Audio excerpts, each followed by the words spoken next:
Seems your raw material is cheap, although the conversion into energy is not as efficient as other techniques in biomass.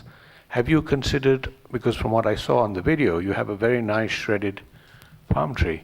Have you considered alternate uses of this as part of your investigation, like particle board or whatever? So we are considering, so I want to address, I think there's two parts of your question. I'd like to address both of them. First, about the efficiency. We intentionally use a low efficiency method simply because higher efficiency methods like pyrolysis or an anaerobic digestion, the capital costs go up a lot. So in our case, having an extremely inexpensive feedstock, financially it makes more sense to just throw more feedstock at the problem than try to extract every last drop of energy out of the material. So to the second part of your question, we have considered other uses of the materials, and again, we made the intentional decision to go for the low-tech option because we want to we want to get our product to market as fast as possible. However, we are working with this is a slide from a company that we're in talks with that would like to develop cellulosic ethanol from oil palm biomass. The technology, the gentleman who's making this, he can make it in his garage. So the technology exists. Can it be scaled up and turned into a profitable business? Nobody has been able to do it so far. $300 million plants all around the world have failed. So until we see, I think until we see that the technology is economically viable, we're very comfortable sticking with the technology that we've chosen.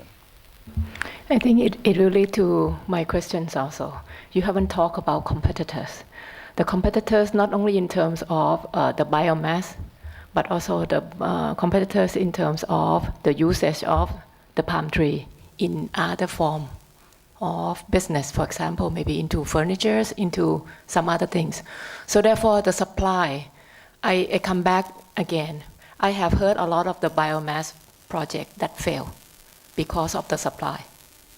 Because of the supply. In the beginning, everyone will think that you have a lot, you have that kind of thing. But then there will be another business coming, and you have to compete with them, and then you have to buy at higher price.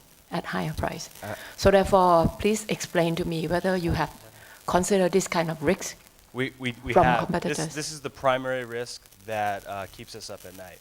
And the reason that we feel confident moving forward with this business is for three reasons, most of which I hope that we've tried to address a little bit. But number one, the palm stems themselves are the last thing that people are thinking about. All sorts of applications are coming up for the empty fruit bunch and for the palm fronds. But for most of what people want this material for, the 25-year-old logs is not ideal. It doesn't have as high of a nutrient value. It doesn't have as the characteristics that they're looking for. For us, it's perfect because it's dense, it's compact, it's easier to transport, and it doesn't rot as quickly. Now, for the issue of how much is there, so we only want 1% of it. Now, granted, that's fine for now, but how many power plants start to come up before that 1%, power plants are taking up 80%, 90% of that material, and then we're in a position where we have to fight with these other power plants for that material. So we respond to that by getting in early. The program under which we choose to operate limits the amount that any one provider can actually produce, the amount of electricity that any one provider can actually produce, and also limits the total amount of renewable electricity provided from any one source.